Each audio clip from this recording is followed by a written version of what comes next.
DD Bihar की खास कार्यक्रम मॉर्निंग लाइव शो बिहार बिहान में आप सभी का बहुत बहुत स्वागत है। आज की सुबह आपके साथ आपकी होस्ट मैं हूं मुस्कान।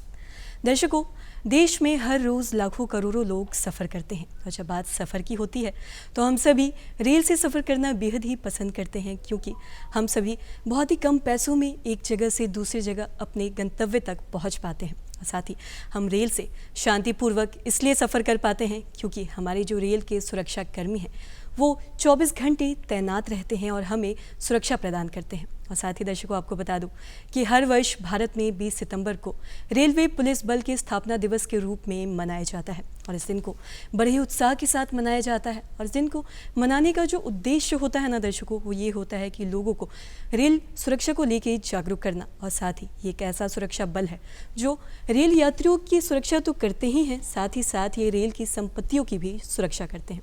और इस दिन को बड़े ही उत्साह, बड़े ही उल्लास के साथ मनाया जाता है। और इस विषय में आज हम खास बातचीत करेंगे आज के हमारे विशेष मेहमान से। लेकिन जैसा कि हम सफ़र के बारे में बातचीत कर रहे थे, तो कहते हैं ना दर्शकों कि ज़िंदगी के सफ़र में अगर हम सकारात्मक रहें, अच्छे विचार रखें, तो हमारी ज़िंदगी काफ़ी आसान हो जाती है, काफ़ी सरल हो जाती है। इसलिए हमेशा हमें सकारात्मक रहना चाहिए, अच्छी सोच रखनी चाहिए।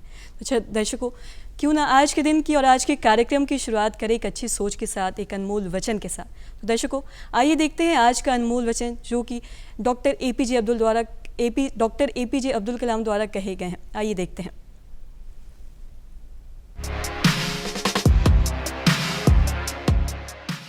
डॉक्टर एपीजे अब्दुल कलाम ने कहा था, विज्ञान मानवता के लिए एक खूबसूरत तोहफा है, हमें इसे बिगाड़ना नहीं चाहिए। आपको बता दूं कि आज के जो हमारे विशेष मेहमान हैं ये हैं प्रकाश कुमार पांडा जी। दर्शकों, आपको बता दूं कि ये वरीय कमांडेंट है रेलवे सुरक्षा बल दानापुर विभाग में, और साथ ही इन्होंने 2010 में यूपीएससी परीक्षा में उत्तीर्ण की थी और साथ ही आईआरपीएफ सर्विस को इन्होंने ज्वाइन भी किया था। सर नमस्कार, बहुत बहुत स्वागत है आपका आज के हमारे इस विशेष कार्यक्रम में। नमस्कार मुस्कान जी, और डीडी बिहार के सभी दर्शकों को मेरा नमन एवं सादर अभिनंदन। जी प्रकाश जी, जैसा कि हम जानते हैं कि भारत में प्रत्येक वर्ष 20 सितंबर को हम रेलवे पुलिस बल यानी कि आरपीएफ का स्थापना दिवस मनाते हैं, तो इस दिन को मनाने का जो उद्देश्य है उस बारे में हमें कुछ बताएं कि ये दिन क्यों मनाया जाता है। जी, किसी भी बल में, किसी भी फोर्स में जो स्थापना दिवस या रेजिंग डे जिसे हम कहते हैं, वो बेसिकली उसके फॉर्मेशन से रिलेटेड रहता है कि किस तरह से उस बल की स्थापना हुई थी, और उस दिवस को ही याद करने के लिए हमेशा स्थापना दिवस मनाया जाता है। आरपीएफ की अगर बात करें तो वैसे तो इसकी शुरुआत ईस्ट इंडिया कंपनी के टाइम पे ही हो गई थी, क्योंकि उस समय ही ट्रेनों में रेल के सामानों का परिचालन शुरू हो चुका था और उसकी सुरक्षा के लिए किसी एजेंसी की आवश्यकता महसूस की जा रही थी। किंतु 1957 में पार्लियामेंट के द्वारा एक्ट पारित करते हुए आरपीएफ एक्ट के माध्यम से इसकी स्थापना की गई, और उसके बाद धीरे धीरे रेल संपत्ति की सुरक्षा की महत्ता को देखते हुए इसे कई तरीके से एम्पावर्ड किया गया। इसी में आगे बढ़ते हुए 1985 में हमें arm force of the union, मतलब कि संघ के एक सशस्त्र बल का दर्जा दिया गया, और 20 सितंबर 1985 को ये दर्जा दिया गया था। उसी की याद में ही हम लोग स्थापना दिवस या रेजिंग डे को सेलिब्रेट करते हैं। तो 20 सितंबर इसीलिए इम्पॉर्टेंट डे है हम लोगों के लिए। इसमें मेनली हम लोगों की तरह से कई तरीके से हम इसे सेलिब्रेट करते हैं। संघीय ढांचा होने की वजह से एक तो सेंट्रलाइज तरीके से हमारे ऑनरेबल डीजी साहब किसी एक जगह पे परेड ऑर्गेनाइज करवाते हैं, जैसे इस साल अभी हैदराबाद में कल सेंट्रलाइज परेड हो रहा है। इसके साथ ही जोन और डिविजन्स में जहाँ पे हम लोग फील्ड लेवल पे काम करते हैं, तो वहाँ पे कई तरह के इंस्ट्रक्शंस रहते हैं। जैसे कि आज ही हम लोगों ने ब्लड डोनेशन कैंप ऑर्गेनाइज़ किया हुआ है, जिसमें रेड क्रॉस एजेंसी या फिर प्रथमा एजेंसी हैं जो ब्लड बैंक का काम करती हैं, ब्लड बैंक की संस्था के रूप में काम करती हैं, तो उनको हमारे बल सदस्य अपना ब्लड डोनेट करेंगे। इसके बाद फिर पब्लिक अवेयरनेस प्रोग्राम रहता है। ये पूरे एक सप्ताह भर का कार्यक्रम रहता है। हम अपने स्टाफ के साथ बड़ा खाना ऑर्गेनाइज़ करते हैं, ताकि सीनियर और जूनियर ऑफिसर एक जगह पे बैठ के एक दूसरे के साथ अपनी सोच को साझा करते हुए कुछ समय व्यतीत कर सकें। क्लीनिंग प्रोग्राम रहता है अपने ऑफिसेस का, अपने बैरक्स का क्लीनलीनेस इस दौरान किया जाता है। वृक्षारोपण कार्यक्रम रहता है ताकि हम एनवायरनमेंट के क्षेत्र में भी अपना योगदान दे सकें। मीडिया से इंटरेक्शन, और जो आरपीएफ जो कार्य कर रही है उस कार्य के माध्यम से रेल की छवि को किस तरह से बेहतर बनाया जा सके पैसेंजरों के आगे या फिर आम पब्लिक के आगे, तो इन सारी चीज़ों को हम लोग एक साथ इस सप्ताह में सेलिब्रेट करते हैं। इसीलिए हमारे लिए ये रेजिंग डे या स्थापना दिवस बहुत महत्वपूर्ण होता है। जी, और साथ ही प्रकाश जी, जैसा कि इस भागती दौड़ती ज़िंदगी में आए दिन कहीं ना कहीं हमें देखने या फिर सुनने को मिलता है कि यात्रियों को कहीं ना कहीं सफ़र के दौरान मुश्किलों का सामना करना पड़ता है। कई बार उनके साथ सफ़र में दुर्व्यवहार हो जाता है या फिर कई बार ऐसे बहुत से अपराध भी देखे जाते हैं। तो अगर आरपीएफ की बात करें तो किस तरीके से वो लोगों को सुरक्षा प्रदान करते हैं, इस पर थोड़ा प्रकाश देखिए, डालें। हाँ, हमें समझना होगा कि रेल में हम कितनी वॉल्यूम के पैसेंजरों को डील कर रहे हैं। आप देखेंगे प्रतिदिन करोड़ों लोग रेल में एक जगह से दूसरी जगह जर्नी करके जाते हैं। जी, इसी के साथ रेल मिलियन टन्स का जो गुड्स है उसका भी लोडिंग करके दूसरे जगह पे ट्रांसपोर्ट करती है। तो रेल हमारे इंडिया की अगर बात करें तो एक बहुत ही इम्पॉर्टेंट ट्रांसपोर्टेशन मीडियम है, पैसेंजर के दृष्टिकोण से भी और गुड्स के दृष्टिकोण से भी। तो जाहिर सी बात है कि जब इतने सारे लोग आएंगे तो उन्हीं के बीच में कुछ क्रिमिनल्स भी हैं जो अनजान लोगों का या फिर जो अनअवेयर लोग हैं या फिर अनअटेंटिव लोग हैं, तो उनको देख के उनका कुछ फ़ायदा उठाना चाहते हैं और इसी तरह से वो क्राइम को करते हैं। तो रेलवे में क्राइम होता रहता है इसी तरह से। इसके लिए बेसिकली इंडियन रेलवेज़ में 2 सिक्योरिटी एजेंसीज काम करती हैं। सेंट्रलाइज स्तर पे रेलवे प्रोटेक्शन फोर्स यानी कि हम काम करते हैं, और स्टेट के लेवल पे जीआरपी यानी कि गवर्नमेंट रेलवे पुलिस काम करती है। पुलिसिंग का काम जो रहता है वो स्टेट लेवल पे रहता है। ये एक स्टेट सब्जेक्ट है। लॉ एंड ऑर्डर से रिलेटेड जितने भी इश्यूज़ रहते हैं, चाहे वो चोरी है, लूट है, डकैती है, रेप है या फिर जितने भी हीनियस क्राइम्स हैं, उन सभी पे जीआरपी काम करती है। और इसके तहत वो आईपीसी के तहत वो अपने पावर को यूटिलाइज़ करते हैं और उनकी ये जवाबदारी रहती है कि रेल परिक्षेत्र में किसी भी लॉ एंड ऑर्डर के इशू को वो सही तरीके से टैकल कर सकें, उस पर केस रजिस्टर करें, उस पर आगे की कार्रवाई करें। लेकिन आरपीएफ भी उनके साथ ही साथ रेल परिक्षेत्र को सुरक्षित बनाने के लिए लगातार काम कर रही है। जैसे मैंने बताया कि 1985 में हमें संघ के सशस्त्र बल का दर्जा मिला। शुरुआत में हम रेल संपत्ति की सुरक्षा को करने के लिए ही मुख्यतः उत्तरदायी थे, लेकिन जैसा जैसा हम रेल की सिक्योरिटी की जवाबदारी बढ़ती गई, पैसेंजरों का वॉल्यूम बढ़ता गया, उसको देखते हुए 2003 में आरपीएफ को भी पैसेंजर एवं पैसेंजर एरिया से रिलेटेड जो भी क्राइम्स थे उन पे केस रजिस्टर करने का एवं प्रोसिक्यूट करने का, अरेस्ट करने का अधिकार हमें प्राप्त हुआ।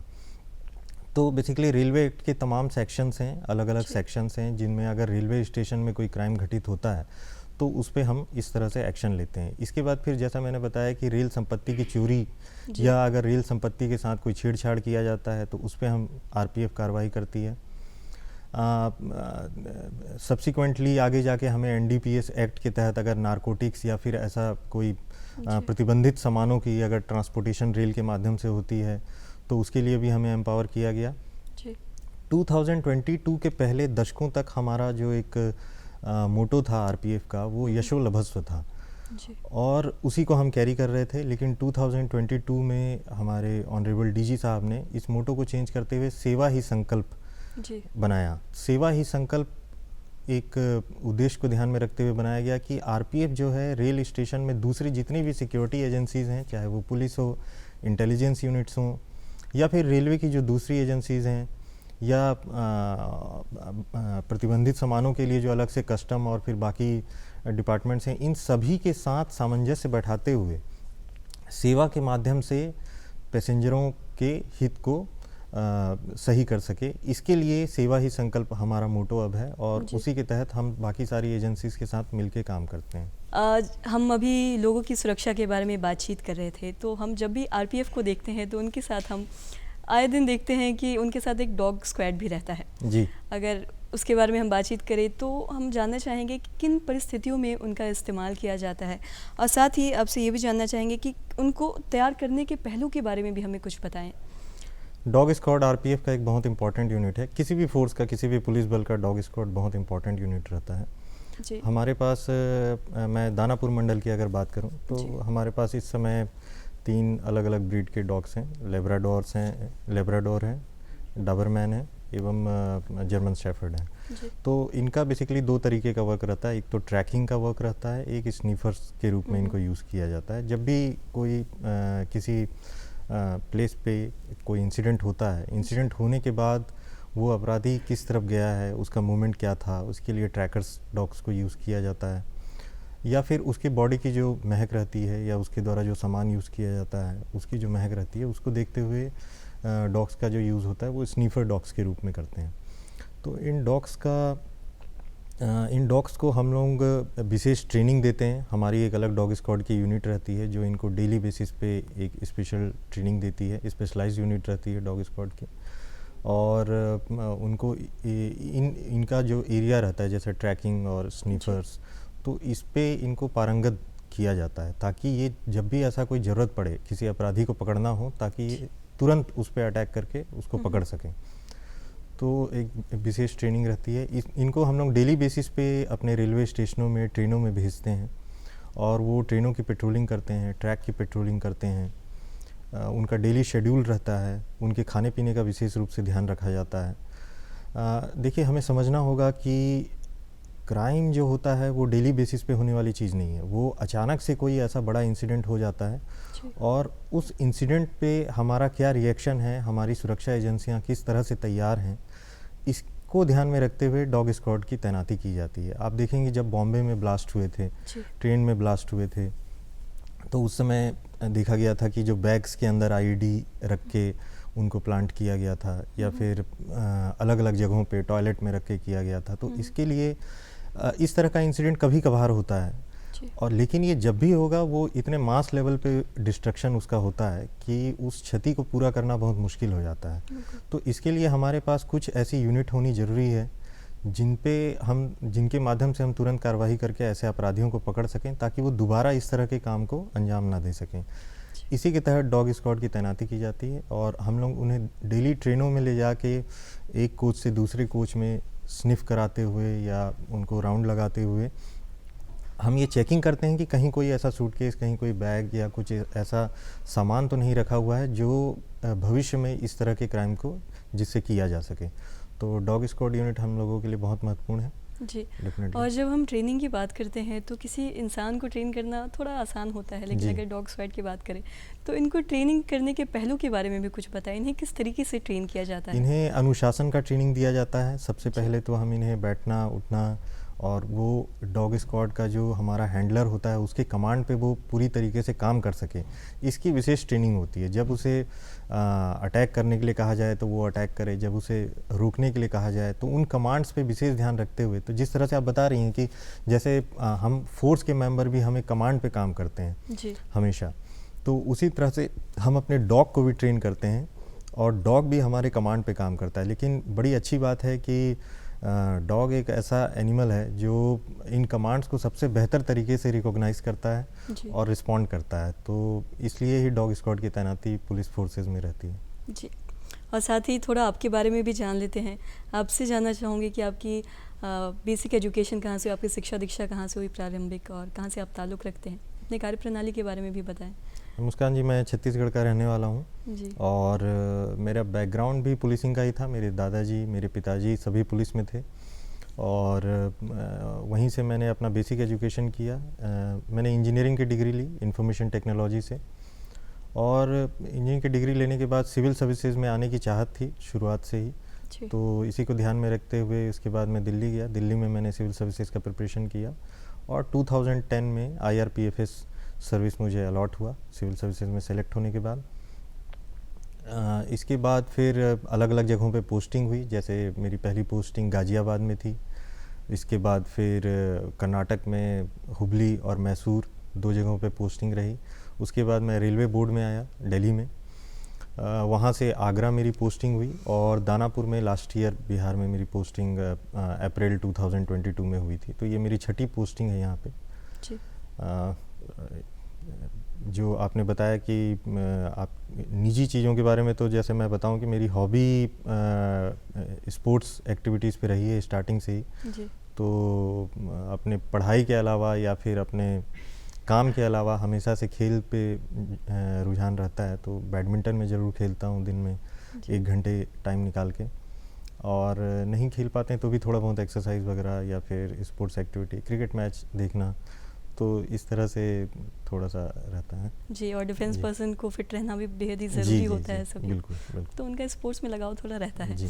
और साथ ही अगर हम रेलवे पुलिस बल द्वारा चलाए गए ऑपरेशंस के बारे में अगर हम थोड़ा बात कर लेते हैं, इन ऑपरेशंस से चलाए जाते हैं, उन ऑपरेशंस में जैसे एक आहट हो गया, फरिश्ते हो गए, ये तो इन ऑपरेशंस के माध्यम से किस तरीके से लोगों को सुरक्षा प्रदान किए जाते हैं, और साथ ही मतलब इससे किस तरीके से लोगों को एक सुरक्षा मिलती है, इस बारे में भी हमें कुछ पता है, इस पर प्रकाश डालें।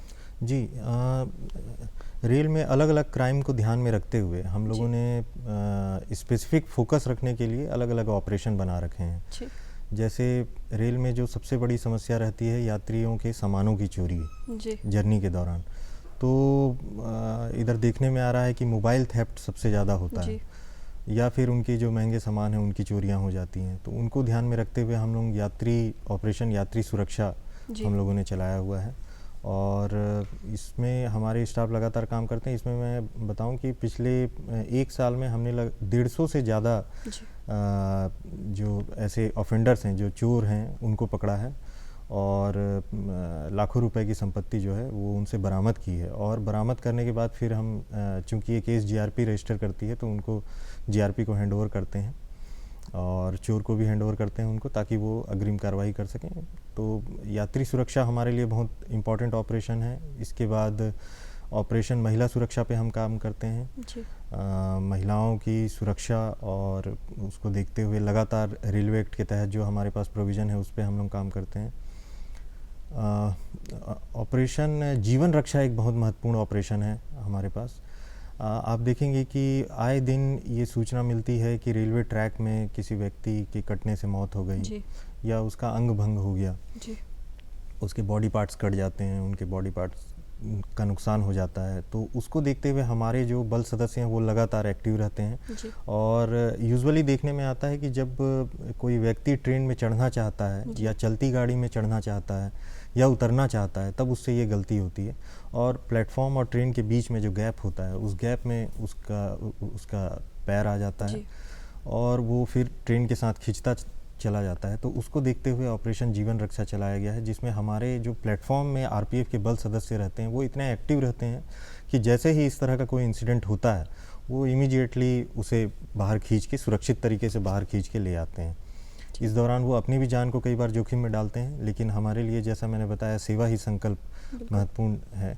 तो उसी को ध्यान में रखते हुए हम लोग ऑपरेशन जीवन रक्षा करते हैं। इसमें मैं बताऊं कि पिछले एक वर्ष में हमने दानापुर मंडल में लगभग 50 पुरुषों को एवं 19 महिलाओं को इस तरह से बचाया है जीवन रक्षा करते हुए। तो ये आरपीएफ का एक उल्लेखनीय योगदान इस ऑपरेशन के माध्यम से रहा है। इसके अलावा क्राइम के क्षेत्र में और भी कई सारे ऑपरेशन हैं, जैसे ऑपरेशन आहट हमारे लिए बहुत महत्वपूर्ण ऑपरेशन है।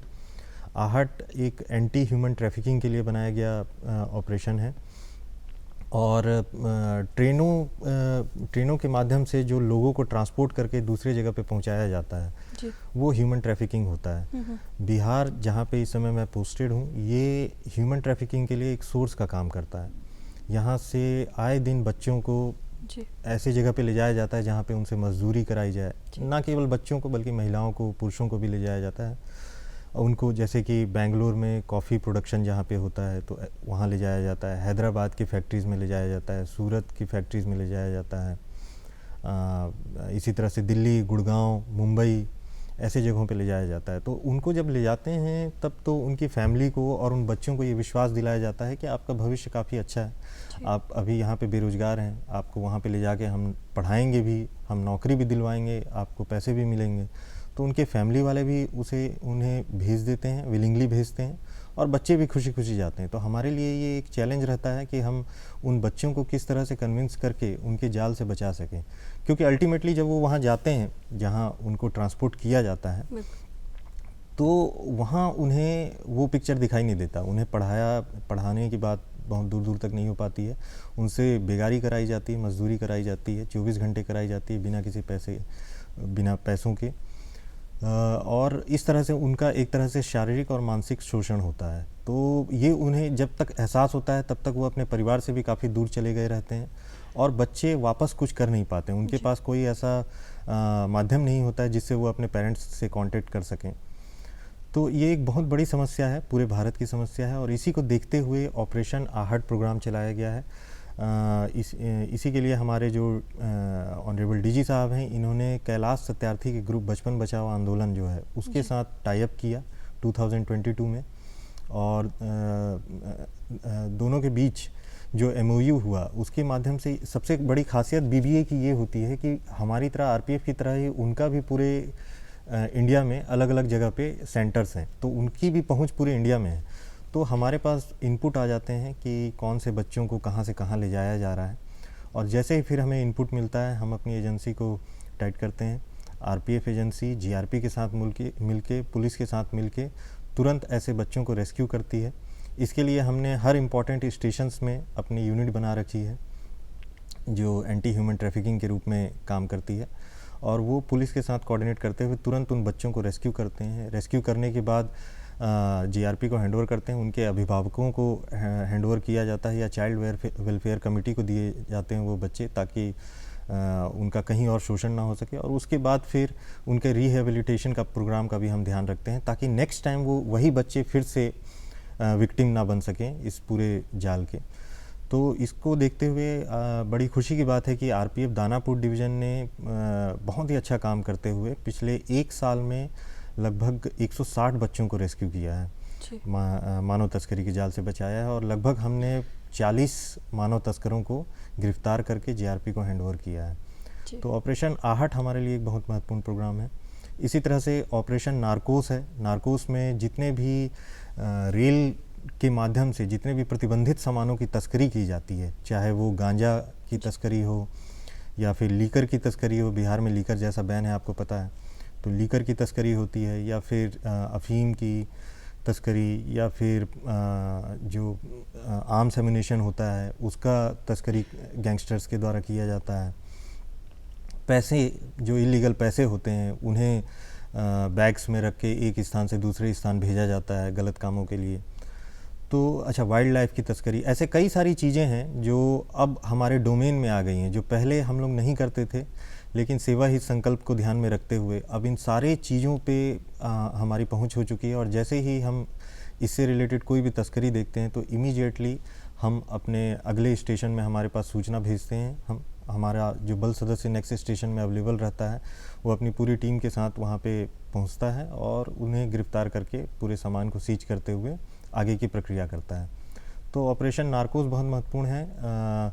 पिछले 1 वर्ष में हमने 3 करोड़ रुपए से ज़्यादा का जो नारकोटिक सामान है, चाहे वो गांजा हो, चाहे वो इस तरह के पैसे जो इलीगल तस्करी होती है या फिर दूसरे सामानों की तस्करी, तो 3 करोड़ से ज़्यादा रुपए के सामान की बरामदगी की है। उनको फिर हमने उचित एजेंसी को सुपुर्द किया है। तो ये हमारे लिए एक बहुत इम्पॉर्टेंट ऑपरेशन होता है। इसके अलावा ऑपरेशन सतर्क रहता है, जिसमें हम हमारे स्टाफ अटेंटिव रहते हैं और वो किसी भी घटना को जो पुलिस एजेंसी से रिलेटेड रहती है, लेकिन अगर वो हमारे रेल परिक्षेत्र में हो रही है तो उसे हम एग्जीक्यूट करके तुरंत पुलिस को हैंडओवर करते हैं। इस तरह के तमाम ऑपरेशन हैं। रेलवे में अनऑथराइज्ड वेंडिंग चलती है। आप देखे होंगे कि एक कॉमन समस्या है कि ट्रेनों में अनऑथराइज्ड वेंडर्स आ जाते हैं और वो अपने सामान को बेचते हैं।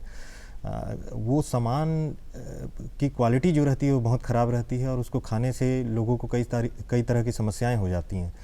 तो इसको देखते हुए हम लोग ऐसे लोगों को भी लगातार पकड़ते हैं। तो संपूर्ण रूप से देखा जाए तो कई तरह के ऑपरेशन हमारे पास 22 अलग अलग तरह के ऑपरेशन हैं, जिसमें से कुछ इंपॉर्टेंट ऑपरेशन मैंने आपको बताए हैं और वो उन पे डेली काम होता है, उनकी डेली रिपोर्टिंग होती है। उस रिपोर्टिंग को हम रेलवे बोर्ड तक रिले करते हैं ताकि उसमें फर्दर इम्प्रूवमेंट किया जा सके। तो लगातार आप प्रयासरत हैं लोगों की सुरक्षा में, चाहे वो बात महिलाओं की हो, बच्चों की हो या फिर लोगों की सुरक्षा में आप लगातार प्रयासरत रहते हैं। और साथ ही अगर हम बदलते परिवेश की अगर बात करते हैं तो आज समाज बदल रहा है, देश बदल रहा है, कहीं ना कहीं न्यू टेक्नोलॉजीज़ आए हैं, तकनीकी में काफ़ी ज़्यादा बदलाव आया है। तो अगर हम टेक्नोलॉजी की बात करें तो टेक्नोलॉजी के माध्यम से किस तरीके से लोगों को सुरक्षा प्रदान किए जा रहे हैं और साथ ही सुरक्षा को किस तरीके से इम्प्रूव किया जा रहा है, क्योंकि आज हम हर जगह देखते हैं, हर रेलवे स्टेशन पे स्कैनर लगा रहता है, CCTV कैमरा लगे रहते हैं, लगेज स्कैनर लगे होते हैं। तो इन टेक्नोलॉजीज़ के माध्यम से किस तरीके से लोगों को सुरक्षा मिल रही है और साथ ही कितना मददगार ये साबित हो रहे हैं? जी, तकनीक आज के डेट में बहुत ज़्यादा ज़रूरी है। जी। आप निश्चित रूप से कई सारे पैसेंजरों को ये उनके जर्नी के दौरान एक तरह की पहले फीलिंग आती थी कि जब उनका कोई सामान चोरी हो जाता है तो वो केस रजिस्ट्रेशन भी नहीं करा पाते थे, क्योंकि जी। आप देखेंगे रेल का जो सिस्टम है कि अगर दिल्ली से ट्रेन मुंबई तक जाए तो वो 4-5 स्टेट से होकर गुजरती है, जबकि पुलिस तो एक स्टेट पे काम करती है। तो अगर कोई अपराध घटित हो गया है तो उसका रजिस्ट्रेशन कहाँ होगा, उस अपराधी को पकड़ा कैसे जाएगा, ये एक पैसेंजर के लिए बहुत बड़ी समस्या हो जाती थी। ऐसे तमाम केसेस हैं जिसमें पैसेंजर अपना केस भी रजिस्टर नहीं करा पाता था इन समस्याओं की वजह से कि चोरी अगर बिहार में हुई है, ट्रेन मुंबई तक जा रही है और मुंबई में जाके वो पुलिस थाने पे जाता था कि हमारा केस रजिस्टर कर लीजिए, हमारे साथ ये घटना घटित हो गया है। पुलिस वालों के द्वारा बताया जाता था कि ये तो बिहार का इंसिडेंट है तो आप बिहार जाइए। तो अब ये उसके लिए एक बहुत बड़ी चुनौती हो जाती थी। इसको देखते हुए आधुनिक समय पे जो चेंज किया गया है वो सबसे इम्पॉर्टेंट चेंज है कि आप कहीं भी FIR दर्ज करा सकते हैं, ऑनलाइन FIR दर्ज करा सकते हैं। जी। तो जैसे आपके साथ कहीं पे कोई इंसिडेंट हुआ, नेक्स्ट स्टेशन जो है आप वहाँ पे हमारे TTs के पास FIR फॉर्म्स होते हैं। RPF की बहुत इंपॉर्टेंट ड्यूटी है ट्रेन स्कॉटिंग ड्यूटी। तो ट्रेन स्कॉटिंग में हम ट्रेन के अंदर पैसेंजरों के साथ ही अवेलेबल रहते हैं। हर इंपॉर्टेंट ट्रेन में हमारे 4 से 5 कांस्टेबल्स और अधिकारी जो रहते हैं वो उपस्थित रहते हैं। जैसे मैं दानापुर डिवीज़न की ही बात करूं तो अराउंड 400 ट्रेन यहाँ पे चलते हैं, जिसमें से 100 के आसपास की जो इंपॉर्टेंट ट्रेनें हैं उनकी स्कॉटिंग RPF के द्वारा की जा रही है। कुछ ट्रेनों की स्कॉटिंग GRP के द्वारा की जाती है। तो हमारे जो बल सदस्य रहते हैं वो ट्रेनों पे उपलब्ध रहते हैं, तो उनके पास FIR फॉर्म भी उपलब्ध रहता है, तो वो तुरंत FIR फॉर्म वहाँ पे उपलब्ध करा के केस रजिस्टर करवा सकते हैं। तो उस तरह से पैसेंजर को जो होने वाली समस्या है उसको कम किया गया है।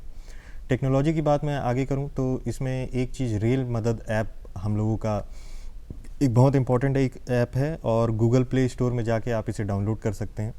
इस ऐप के बारे में आप हमारे दर्शकों को जी, बताएं। तो रेल मदद ऐप इस तरह से पैसेंजरों के लिए उपयोगी हो जाता है कि कहीं भी आपके साथ यदि कोई इंसिडेंट होता है तो आप इमीडिएटली उसके बारे में एक पूरा टेक्स्ट लिखते हुए उस ऐप में पूरा अपने इंसिडेंट का जिक्र करते हुए कि कहाँ पे कौन से ट्रेन में कौन से बर्थ नंबर पे हुआ है, आप इमीडिएटली उसे सेंड कर सकते हैं। जब आप रेल मदद में सेंड करते हैं इस तरह का मैसेज तो वो हमारे कंट्रोल रूम को जाता है। कंट्रोल रूम के तहत आप विश्वास नहीं मानेंगे कि विद इन मिनट्स, मतलब 4 से 5 मिनट के अंदर हम उन्हें वापस रिस्पॉन्ड करते हैं कि आपको नेक्स्ट स्टेशन में ये सुविधा उपलब्ध हो जाएगी।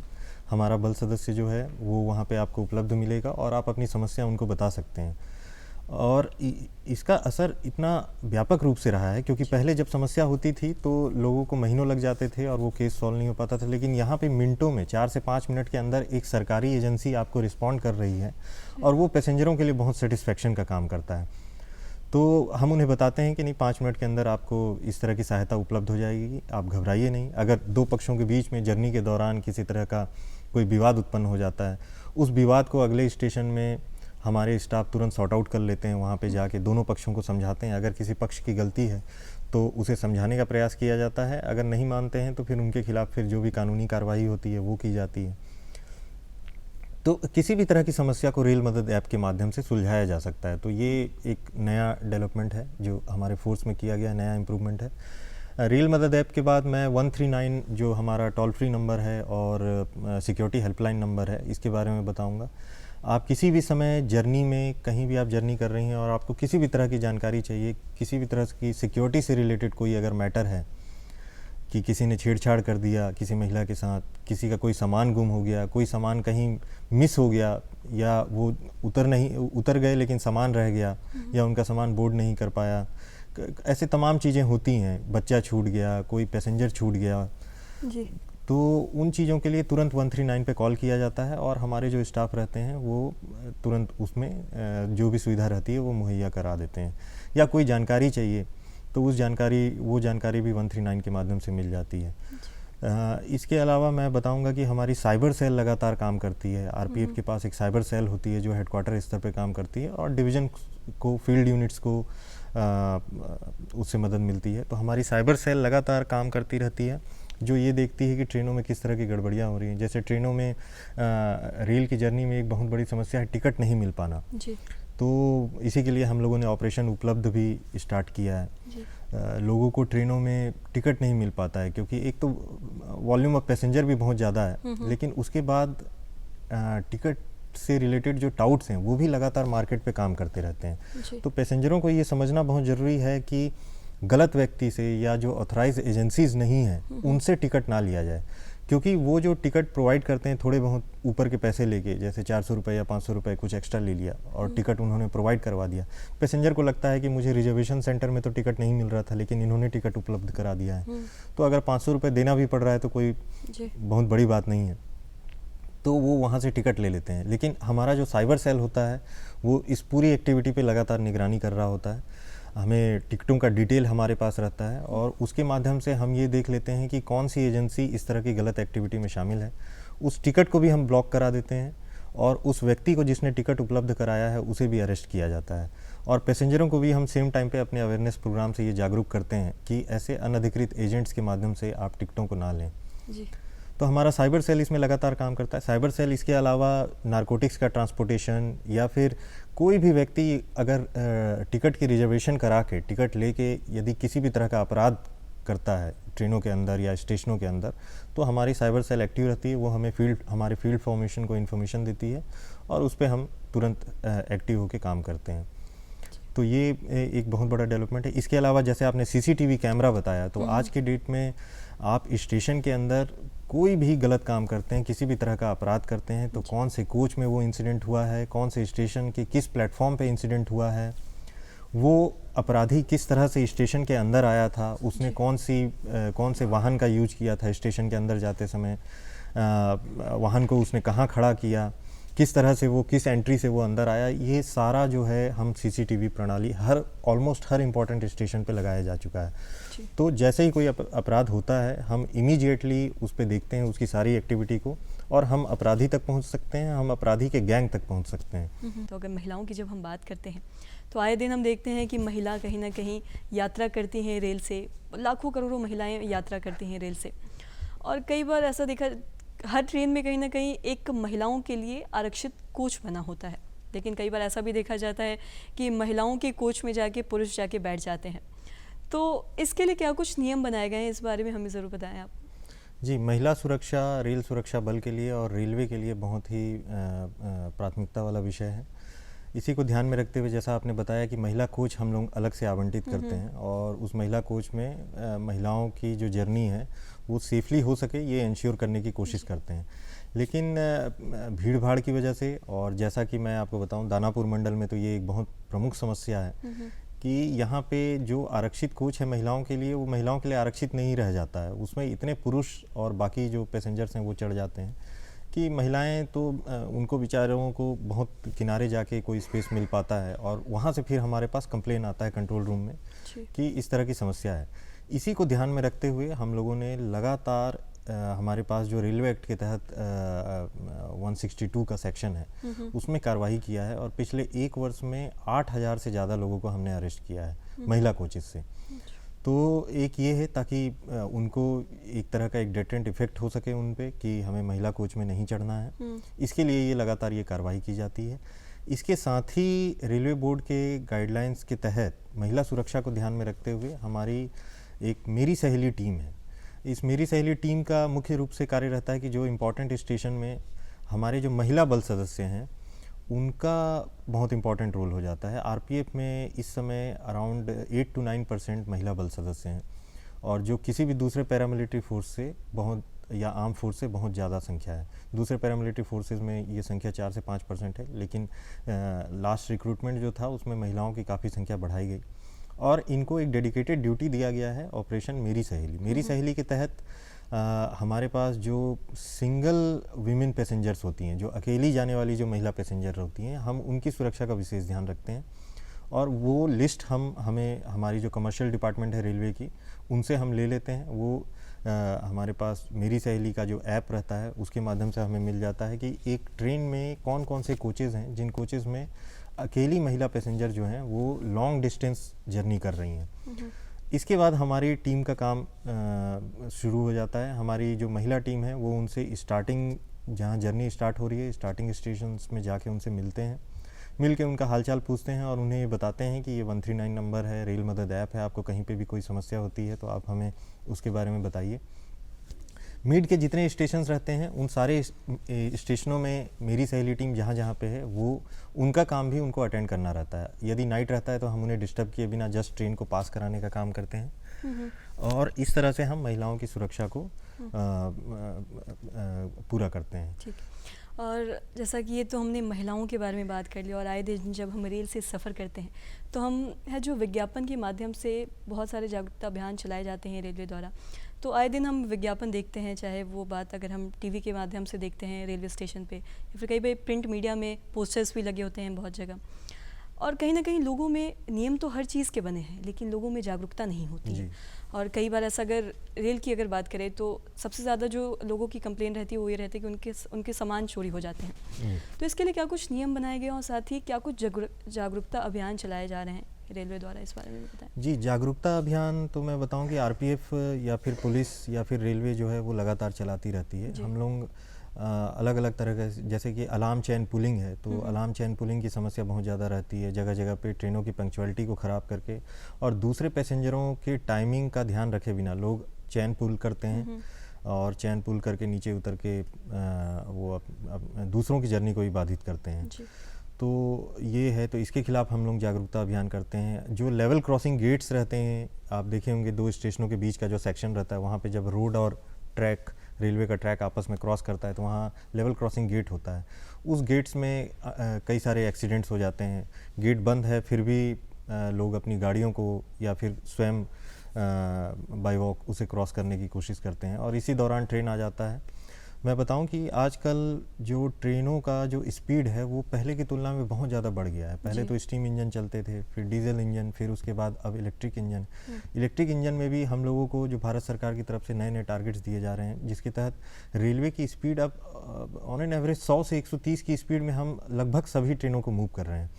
तो हमें हमारे जो पब्लिक है उन्हें ये अवेयर रहना पड़ेगा कि ट्रेनों की स्पीड समय के साथ बढ़ती जा रही है, ट्रेनों का वॉल्यूम समय के साथ बढ़ता जा रहा है और जिस तरह से वो पहले ट्रैक्स में अभी भी बिहार में ये देखने में मिलता है कि कई जगह पे लोग ट्रैक पे ही खेलते रहते हैं क्योंकि उनका घर आसपास ही रहता है, या ट्रैक को क्रॉस करते हैं, या मार्केट अगर जाना है तो वो ट्रैक के माध्यम से जाते हैं रोड को और कई बार रेलवे ट्रैक क्रॉस करने की वजह से बहुत सारी घटनाएं भी देखी जाती हैं। होती हैं। तो दानापुर मंडल में ही हम लोग लगभग रोज़ 6 से 7 इंसिडेंट ऐसे होते हैं जिसमें किसी व्यक्ति का कोई बॉडी पार्ट कट जाता है या उसका डेथ हो जाता है। तो मैं बता दूं कि सिक्योरिटी एजेंसीज तो हम लोग तो क्राइम को कम करने का काम करते हैं। हम अगर आपके साथ कोई अपराध हो गया है तो उसे रोकने का काम करते हैं, अपराधी को पकड़ने का काम करते हैं। लेकिन ये आपको समझना होगा कि यदि आपकी बॉडी का कोई पार्ट कट जाता है या यदि किसी का लाइफ चला जाता है तो उसको कोई भी किसी भी तरह से उसकी पूर्ति नहीं की जा सकती है।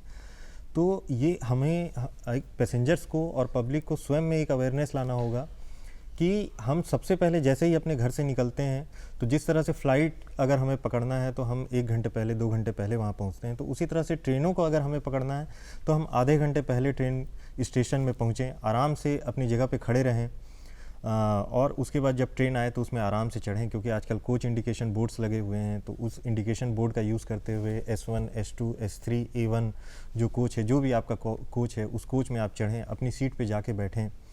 सीट पे बैठने के बाद जब ट्रेन चल रही है उस समय अननेसेसरी हम दरवाजे के पास ना जाएं ताकि कोई अनटूवर्ड इंसिडेंट ना हो जाए। अपने बच्चों को वहाँ जाने से रोकें। ट्रेनों की पंक्चुअलिटी को अननेसेसरी चैन पुल करके ख़राब ना करें। पंक्चुअलिटी, क्योंकि आप देखिए कि जो ऊपर जो चैन दिया हुआ रहता है वो इसलिए दिया रहता है कि जान माल की अगर कोई नुकसान होने वाला है तो आप इमीडिएटली उसे खींच सकें। आपका कोई लगेज, इंपॉर्टेंट लगेज छूट गया है तब आप उसे खींच के आप उस सामान को ले सकें। लेकिन इसलिए नहीं दिया है कि आप ट्रेन में लेट से पहुँचें और उसके बाद फिर आप चैन पुल कर रहे हैं, या जहाँ पे स्टॉपेज नहीं है ट्रेन का आप वहाँ पे स्टॉपेज करके उतर रहे हैं। इसी तरह से जब आप कोच में जाके बैठ जाते हैं तो बैठने के बाद हम हर कोच के हर सीट के नीचे कड़ियाँ दी हुई रहती हैं। उन कड़ियों में हमें अपने चैन का और लॉक का यूज़ करना चाहिए ताकि उसको यूज़ करके हम अपने सामान को सिक्योर कर सकें। तो ये सब जो एक तो ऐसे अवेयरनेस है, सरकार द्वारा तो ऐसे बहुत सारे नियम तो बनाए गए हैं जन कल्याण के लिए, समाज कल्याण के लिए, और बहुत से नियम तो बना ही गए हैं। ऐसा कोई नियम है जिस पे सरकार काम कर रही है, इस बारे में कुछ पता है? देखिए लगातार काम कर रहे हैं। कई सारे ऑपरेशंस जो हम लोगों को मिलते हैं ये गवर्नमेंट की तरफ से ही दिए जाते हैं। मैं आपको बताऊं कि जो ट्रेनों की स्पीड बढ़ाई जा रही है, वंदे भारत ट्रेन और जो दूसरी ट्रेनें हैं, तो उसको ट्रेनों का डबलिंग किया जा रहा है, ट्रैक्स का डबलिंग किया जा रहा है, ट्रिपलिंग किया जा रहा है। तो इस तरह से हम अपने पैसेंजरों को सुविधाएं देने के लिए नए नए स्कीम ला रहे हैं और भारत सरकार की तरफ से वो बनाए जा रहे हैं। लेकिन पैसेंजरों को हमेशा ये सुझाव है कि वो अगर कोई उनके साथ घटना घटित हो जाती है तो 139 का इस्तेमाल करें वो, और अपने आप में एक सिक्योरिटी का अलर्टनेस, एक सेंस लाएं ताकि अपराधियों को हम ऐसा मौका ही ना दें। अगर अपराधी ही नहीं रहेंगे या अपराधियों की संख्या कम हो जाएगी तो हमारा काम बहुत आसान हो जाता है अपराधियों को पकड़ना।